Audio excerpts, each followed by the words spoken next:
Hello, West Forest Focus. The Premier League relegation battles continuing to take shape with Crystal Palace dragged further into the battle to beat the drop with their defeat to Chelsea last night. So joining me today for this mini podcast is Pete Blackburn as we take a look at how the next few weeks will change the picture for Nottingham Forest and the teams involved at the bottom. We'll also look at whether it's fair to expect the returning Afcon players to be conquering heroes straight away. So Pete, like I said earlier, thanks for bailing me out and giving me some company for today. How are you doing? Yeah, I'm okay. Thanks, Matt. I think I'm still trying to get over Saturday, to be honest. That was a bit of a tough one to take, but yeah, I'm all right otherwise. How are you? Yeah, not too bad. Not too bad. Where do you want to start? West Ham and whether it's must win or relegation battle? What do you want to kick off with? Yeah, well, I mean, on West Ham, I guess the must win question one, I'd probably always give the same answer that it's not must win until it is must win.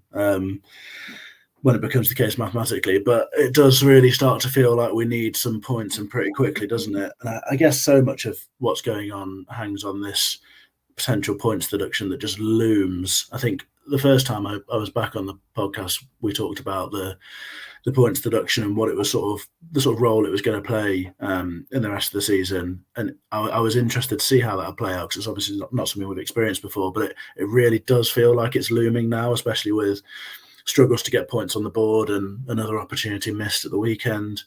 So yeah, on that front, West Ham does suddenly start to feel like a game where we really could do with a win. I mean, it's fundamentally not must win because obviously if we lose, there's still plenty of time to claw the situation back. But we really could do with a boost, and we've had plenty of positives to take in terms of sort of attacking intent and such like in recent games and the way we can create chances and all that sort of stuff. But we just need that full performance or at least the full result where we get a clean sheet or only concede one for once and can come away with something. So yeah, it does feel big. Let me say a few good mornings to people who are joining us. As usual, people are speculating when we'd start. I think we're only about 2 minutes late. But good morning, New Dad Diary, Chris, Josh Stanley, Matt D, who is not me, James S. Thanks for your support membership, James. Ross Murphy, Kev, WXM, I guess that's Wrexham, I don't know. Chris, Paul, and Darren. Morning to you all. Someone tweeted me just before we started, Pete. I think it was Ross. I'll find his name. Asking, do you think we need to go 3-5-2? Yeah, Ross Perry Taylor. Kelvin was tweeting about how we need to be tight at the back, but he wasn't advocating taking out a winger or anything like that. He just said it's more on the players. But do you see any merit in going a bit more defensive, which is kind of the Steve Cooper mould? Is that something you're still wary of avoiding or not? Yeah, it's interesting. It does sort of feel a bit like we've been here before, doesn't it? And that was sort of the approach we took last year to tighten things up. I think my instinct, I really don't feel sort of hugely confident in my own opinion about this. And if went either way, I wouldn't have a problem with it. But my instinct, I think, is to hold on to our strengths and just try and tighten some of the other stuff up.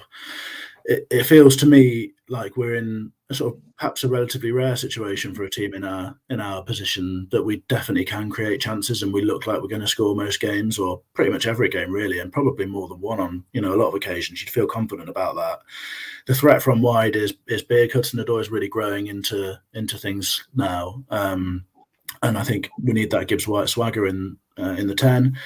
I'd be loath to drop any of them really, particularly while Aoni's fit and Elanga seems to be getting back to it. And it's tough to play all those players while also having a 5 at the back. So yeah, I think I'd stick with it. I think, Kelvin was really interesting on all this stuff. It's great to hear former player talking about the way that defenders can perhaps just be more aggressive or switch on to things a little bit more. It's frustrating from the stands, isn't it? Because you just feel like you're so at the sort of whims of the team when they can't defend set pieces like we've been seeing recently. But it does feel when you're there that maybe it is a concentration thing. Maybe they can just be a bit sharper and attack the ball and some of those sort of intangible things that we probably shout about too much from the stands about desire and getting stuck in and that sort of stuff. But sometimes it does feel a bit like there is something to be said for that. And I think that maybe is where Forest are at the moment. So I would stick with it. I'd stick with the attacking promise that we've got and the potency, and just try to tighten things up at the other end because it doesn't need an awful lot. I mean, it's a legitimate way to win football matches is to outscore the opposition, and we can do that if we can just cut out some of the mistakes because some of them are pretty mad, really. and it does feel like they should be able to be cut out. And I think we're likely to talk about it later, but perhaps there's some answers coming back into the squad to help with that as well. Yeah, hopefully so. Hopefully so. A few other good mornings. Keith is in Zanzibar. Is that Tanzania? You're better at geography than me, I bet, Pete. It's a lovely island, isn't it? I think some nice beaches. Okay, well, yeah, it's good to have people from all around the world. FPL Shorts, Jackie Howarth, Dr. Peg, Greg Oram, good to have you all with us. Just quickly before we change tack, a new comment here from Jackie. FFP put a real damper on the rest of our season. If we knew the punishment, at least we know what we have to aim for. It's quite depressing at the minute. We've got. I'll read through the table later, but if you knock off varying degrees of points for us, which we don't, which is entirely pointless at this stage, it does feel increasingly depressing, even if it's also irrelevant at the same time. Because, like Jackie says, we don't know the opinion. But what do you think about that kind of dark cloud over everything at the moment? Is there a lot in that, do you think? Yeah, there is. I think that's sort of what I was getting at earlier. I can't disagree with Jackie at all. And I think that's part of what made me feel so low coming out of the game at the weekend. It does really feel like that dark cloud. I think the not knowing is a big part of this, isn't it? You know, that's a sort of a general theme of anxiety in the world, regardless of football, the sort of uncertainty.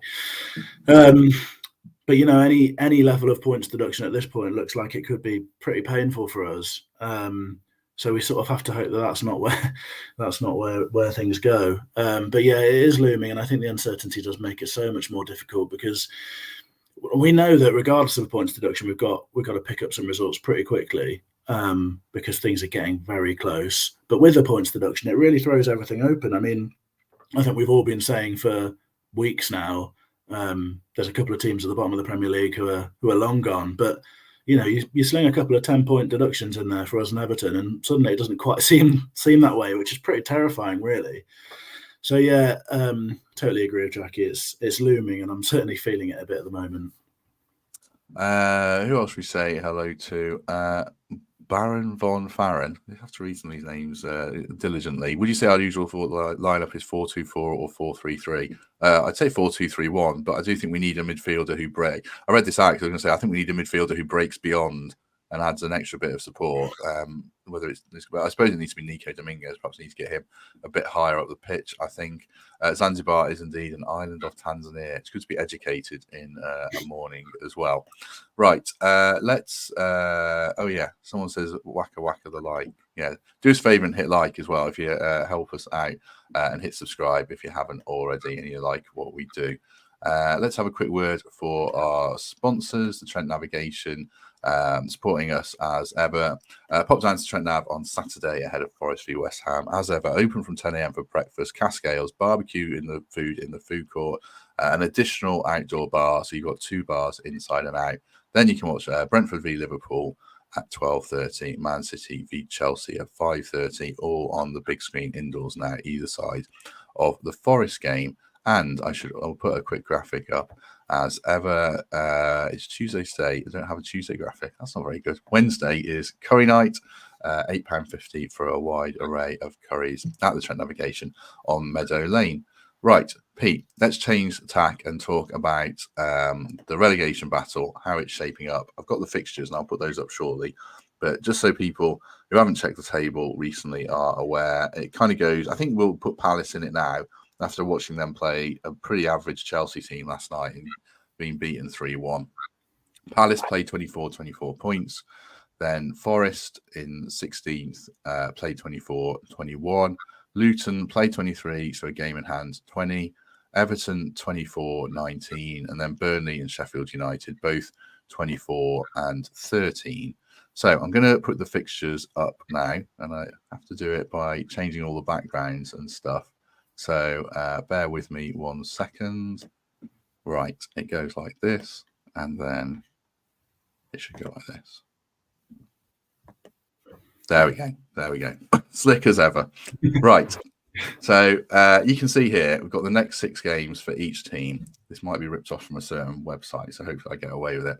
A few people will recognise it. But it's got the fixtures of the next 6 games for each team. We can chat through it. It's graded by difficulty for some of it. I'm not sure it's all entirely accurate. But you look at it, Pete. I mean, we'll start with us, obviously. How are you feeling about these next 6 games? And does West Ham, can you see why it's got that emphasis on it with Villa away, Liverpool home, Brighton away to come before a couple of very big games against Luton and Crystal Palace? Yeah, I can. I mean, I think you're right to point out that there's a couple of games at the end there that suddenly start to feel pretty significant. But I think looking at that, they're obviously screaming out in red, those Aston Villa and Liverpool games, which helps bring them to attention. And that is a tough next few fixtures. The only thing I would say is that this is sort of an easy point, really, but it does feel like Forest don't really sort of fall into this sort of easy categorization of the games we're going to play against, and sort of thinking like, oh, they're a very good side, we're going to struggle there. It does sort of feel like we tend to raise our game in against some of the most difficult teams. I mean, we've certainly saw that earlier on in Nuno's reign, and I think you could make a case that we saw that on Saturday as well. I mean, not to go back to it too much, but if you can cut out a couple of those really sort of mad moments, we've properly taken the game to a team who you would say are a better side than us, or more established and higher up the league and all that sort of stuff. And we've looked much the better attacking threat for most of the game. I think the stats bear that out.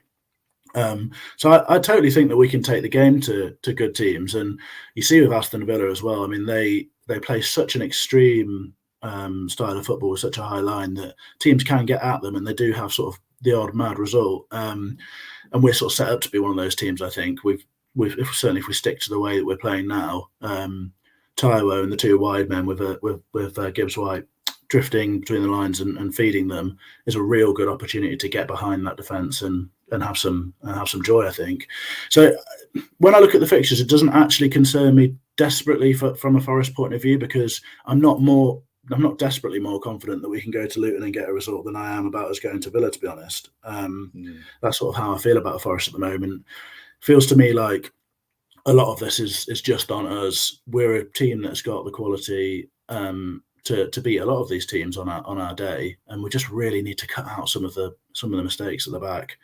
So I think there's a set of 6 fixtures there where I can see us getting points if we can just make a few little tweaks, and hopefully the boys coming back from Afcon will help with that.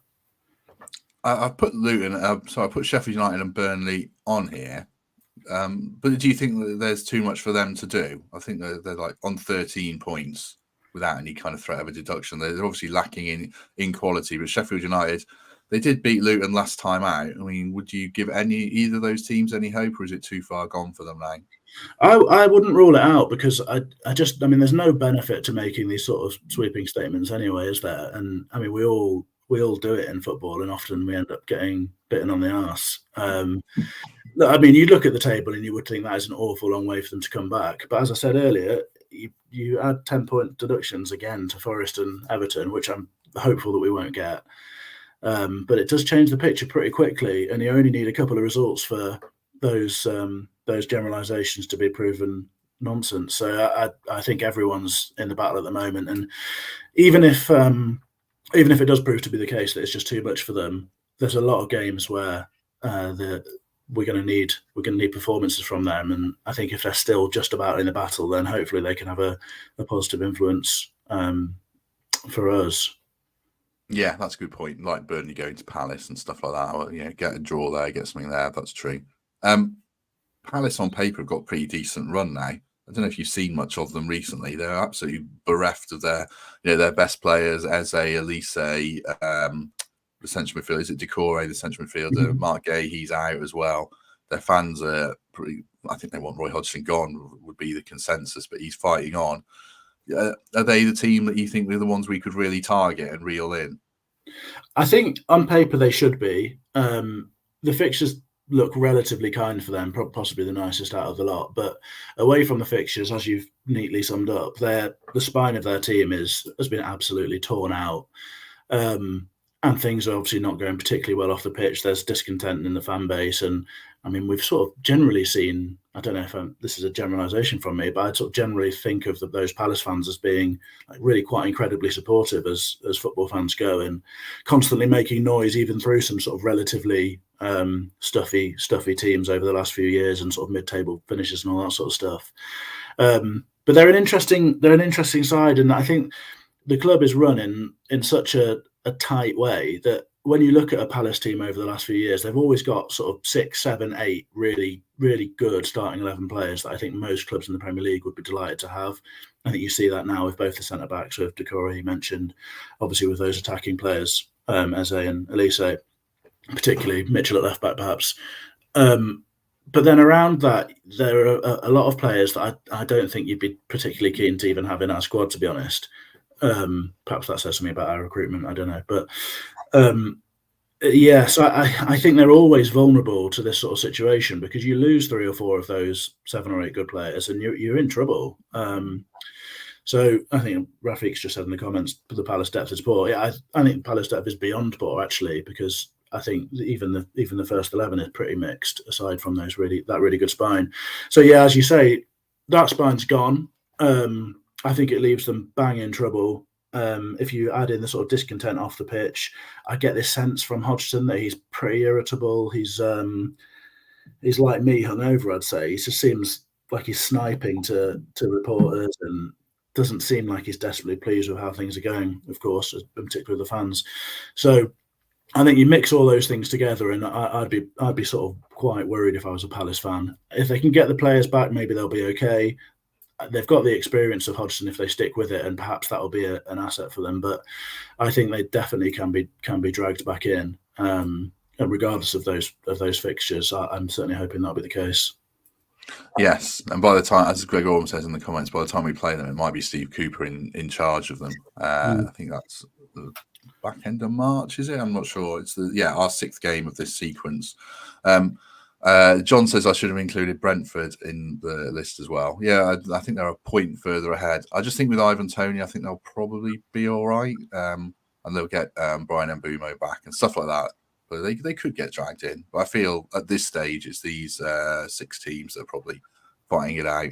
Luton are interesting, I think, Pete, because they've got a game in hand in this sequence. They've got a real old mixed bag of fixtures. I mean, Spurs away, Liverpool away, United at home is a winnable game, I guess. But they've got away games at Palace and Bournemouth, and they've got that home game against us. If you're a Luton fan, you're probably looking at these games and thinking, right, this could really shape how the whole season goes for us from here.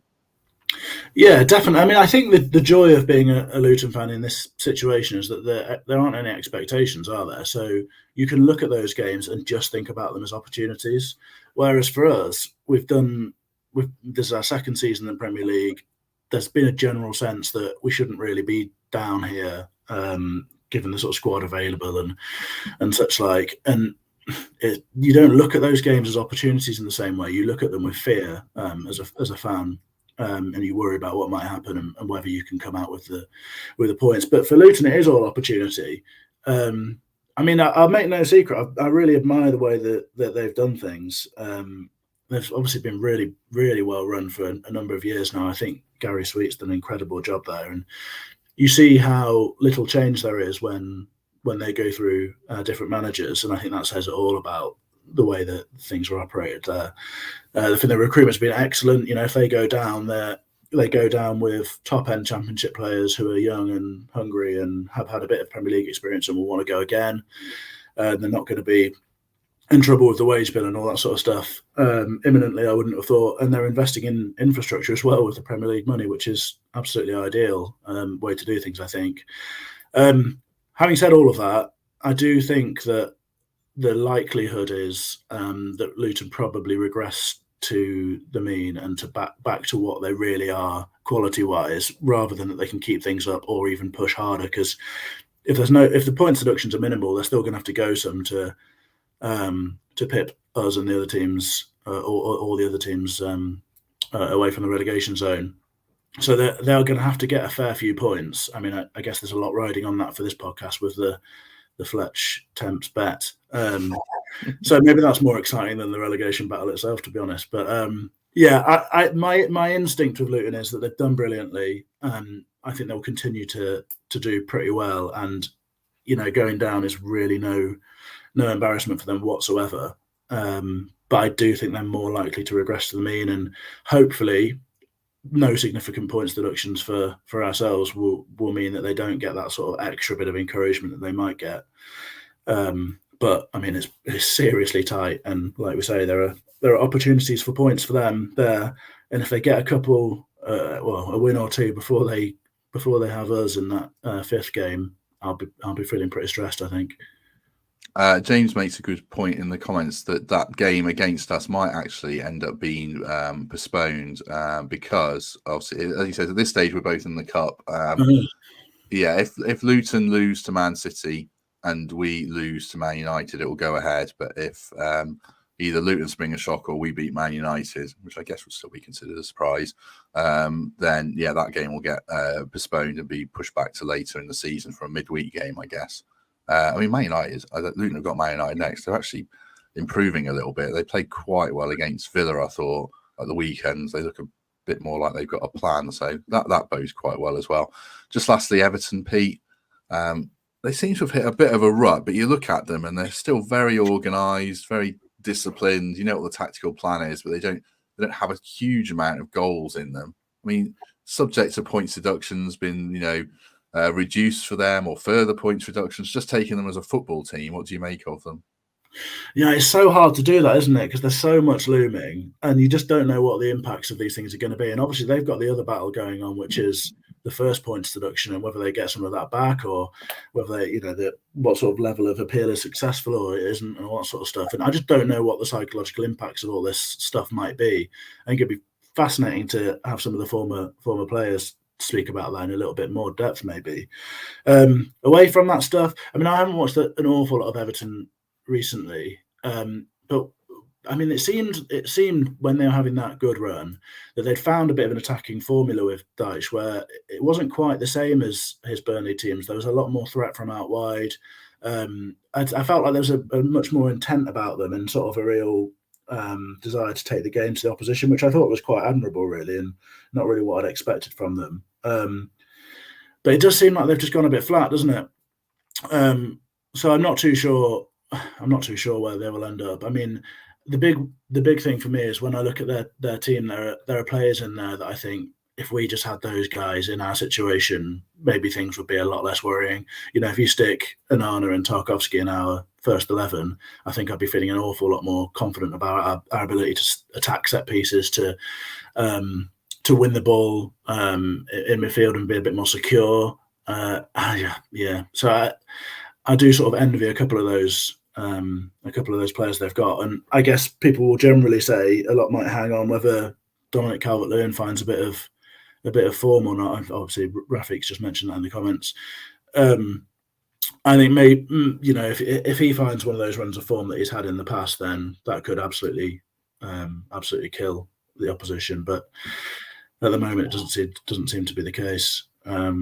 So yeah, I have no idea what to make of Everton, really, to be honest. And it's going to be interesting seeing some of these fixtures play out because there's so many big games lying ahead in each of these paths for the team, for each team, and I don't know, no idea what to make of any of them. They do have good players. I mean, we don't know how good Matt Sells is, but Jordan Pickford is a good goalkeeper, to have in that relegation battle. So yeah, I think I feel like it might end up being between maybe us and Luton. I mean, if we find form and the points deduction isn't too bad, then I think we'll be all right. I mean, we sound like a broken record, but if we fix this set piece Achilles heel, then there's quite a lot to like about our team. But we've got those killer issues, certainly. Right, we'll come away from that and we'll just talk about the Afcon players. So I'm going to make a bit of a mess of this because I never do things quite right. Let's see if that works. There we go. Back to the normal background. The other topic I wanted to hit on briefly in the last 10 or 15 minutes was just around the returning Afcon players. I don't know if Ola Aina is actually back yet, but the Ivory Coast boys, I assume, hung around for the big celebrations back in their homeland yesterday. So if they fly back today, probably have a recovery day or a bit of a debrief on Wednesday, or maybe they train, but they might only have one full training session on Thursday before the game. Is it quite a lot to ask of them to come straight back in, or should we expect highly paid, highly valued professional footballers to be able to fit in seamlessly no matter what? I really don't know the answer to that question. I mean, I certainly don't. I'm not desperately convinced that sort of the highly paid side of it really comes into anything. I think what's reassuring, I guess, is that both Sangare and Bolly have played bits of football, but haven't been sort of run into the ground during this period. So you'd think that they'd both be pretty fresh, but also relatively sharp because they've had to play and been relied upon at different moments in the tournament. So I'd be hopeful that they could come back in pretty quickly. It's not an incredible amount of travelling, so hopefully they shouldn't be too affected by that. I mean, it might be more the case that the sort of length of the celebrations and such like might have sort of tired them out a bit. I guess I don't know how long they've been celebrating for, but no, I think I'd be sort of relatively confident about them both those guys coming back in. Also, I think realistically they've both played a fair bit of football for the club now. I mean, obviously Sangare's been much more in and out and a bit more hit and miss, but Bolly's pretty established at Forest, and I wouldn't feel particularly concerned about him slotting back in to play next to Murillo. He's done it before.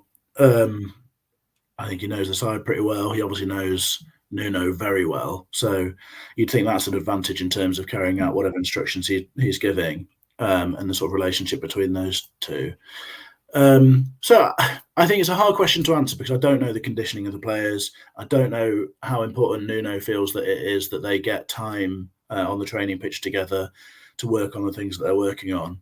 But you might argue that the work that's going on the training pitch, particularly in defensive areas, doesn't seem to be yielding much success at the moment, and perhaps the change will be as good as anything.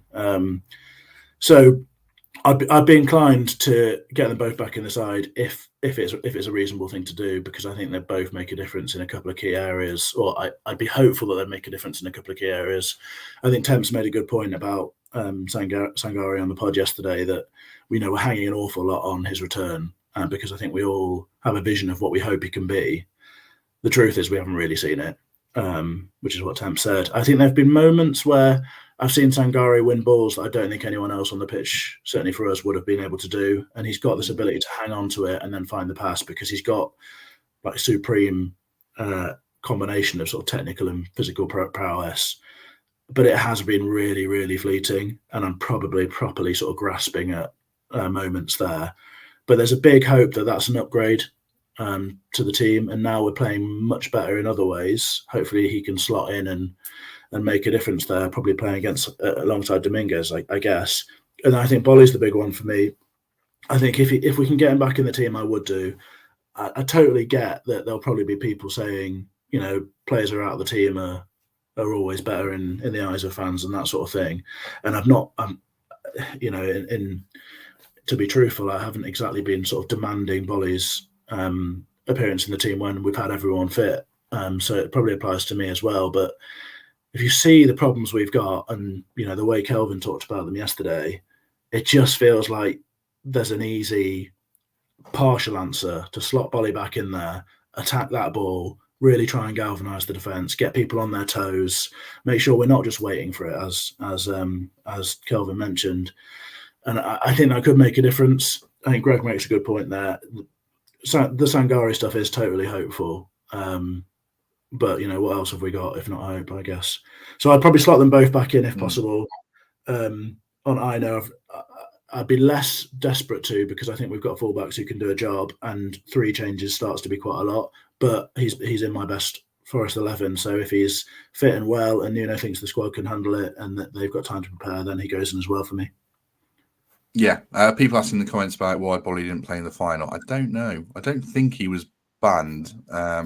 He nothing about an injury. You get kicked in the face or something. Yeah, there were a load of pictures of him with a sort of black eye and some dressing there. So I don't know whether that's perhaps what happened. I've not seen anything else. No, so we just wait on that one, I think. And Sangare, I don't know, because he was dropped from the team for Seri, the Fulham, ex-Fulham midfielder who plays for Hull. But I don't know if that was because he got that leg breaker tackle from Mane that injured him. So I don't know how much of that was tactical and how much that was injury. So we'll have to wait and see on that as well. So I'm not sure. I think it should be Sangare and Dominguez long term. I'm not sure they play together as a two. There's so much in our team where there's just this lack of consistency around pairings and systems, and it's all quite off the cuff. And I'm not blaming Cooper or Nuno or anyone for it. We've had loads of injuries. We've had lots of changes and stuff, but we don't have that settled, consistent team that other sides have. And I think in the longer term, hopefully that settles down and get through this season and try and build those bonds a bit more. I mean, if Aina does come back in, does he come in at right back or left back for you? Well, it'd probably be no surprise to anyone who's seen me speak about this before that I'm very much in the sort of Neco Williams is a player that we should be investing in and trying to grow. So he stays in the team at right back for me, and Aina probably comes in at left back. It's not an ideal long-term solution because I do think it's far preferable to have players on their natural foot at fullback, especially given we might want to get the ball out into the channel pretty quickly and that sort of thing. And it just does feel like it slows your play down and cuts the options off. But Aina's pretty two-footed from what I've seen. I think he's probably the best of the one-on-one defenders at fullback. And he does add a sort of element of dynamism and that ability to carry the ball and such like going forward that you get from a player like Tavares, but I think you don't get quite the same sort of level of craziness that you get with Tavares. I mean, you don't get the peak abilities of Tavares in either sense, which is a shame going forward. But I just don't know whether I don't feel like I can really trust him.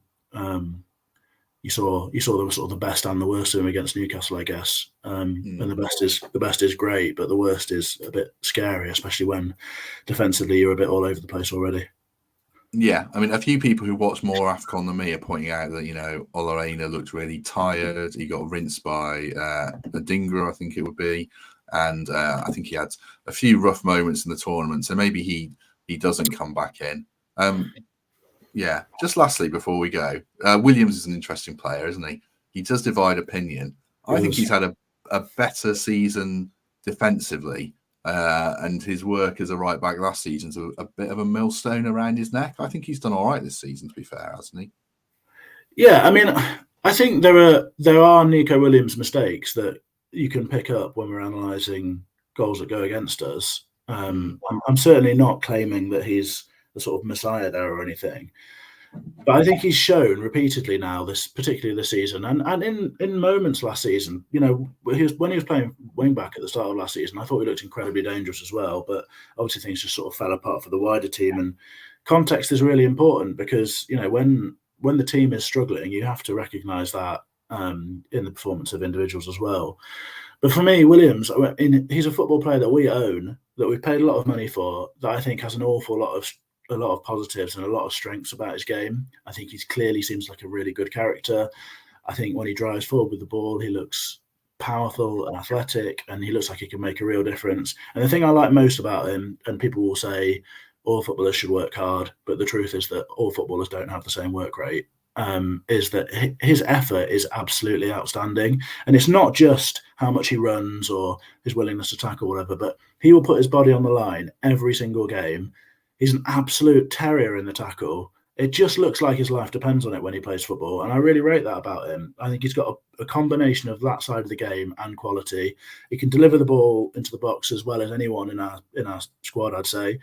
And I just think if you've got a player of his age and his potential calibre, you're a football club like Forest, you should be investing in them and you should be working with them to grow and to improve. And it looks like that's what Nuno's decided to do.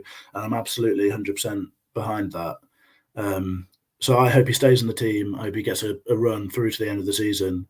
And I think we all benefit if he does that, because the talent is there, the application is there. And he's a young defender. He's going to make mistakes. But I think the upside is big with Neco Williams. Yeah, I think so. The only thing that I like Montiel, well, not the only thing, Montiel's a decent player. He just has some bad moments, but he's quite good at defending set pieces, and he does head the ball away quite well. But overall, between the two, I think I agree with Pete. I wouldn't take Neco out of the team at the moment. I think he's done a solid job in a team that's conceded a lot of goals. Someone said in the comments you could pin goals on any of our defenders this season because we've conceded so many. So yeah, I would retain Neco for the minute, certainly.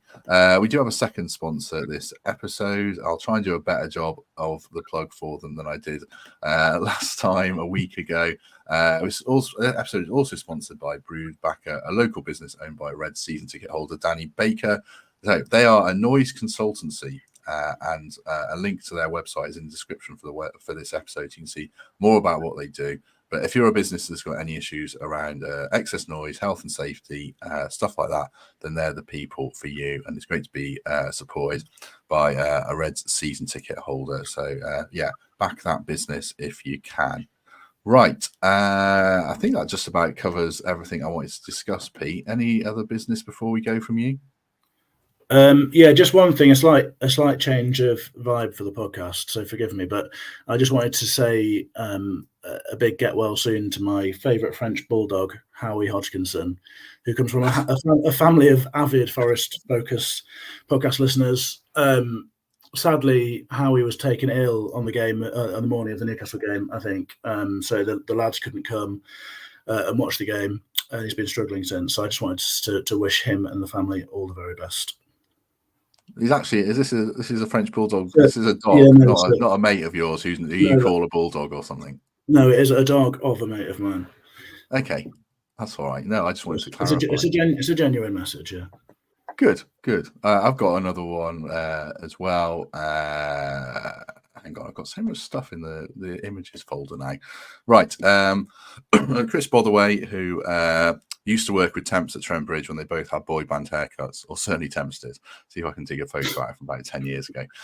He lives in Sydney now, and there is a supporters convention for fans down under. It's on Saturday, April the 20th at 6 p.m. It's at the Pig and Whistle in Riverside, Brisbane. If you need more info, because that graphic is a little bit small for those who are watching, the Nottingham Forest Sydney Supporters Group Facebook page has got more details. But if you live in that part of the world, and I know we have listeners dotted all over the planet, then there's a good event for you to get down to in April. Nottingham Forest Supporters Convention Down Under. Right, I think that's just about everything, Pete. Thanks for everyone who's watched along. 160 people with us. When it's pretty obvious we're not talking about too much of substance here. This is just an episode to look at the bigger picture around the relegation zone. So good of you to be with us quite early on a Tuesday morning before I take my car for an MOT, which I hope doesn't absolutely slaughter my bank balance. Right, Pete, thank you very much. Absolute pleasure. Thanks for having me. You're a good man. Like I say, I much prefer doing these videos with a friend than on my own. So very good of you as ever. Right, everyone, good of you to be with us. Back tomorrow with an interview. Thursday with a match preview. Mark Southerns is on. He's got loads of interesting stats around what's going wrong for us defensively. Friday, hopefully something with Forest women. And a member stream, and then Saturday post-match West Ham stream. So lots coming up as ever. Do join us for that if you can. In the meantime, have a good day, and we shall see you soon.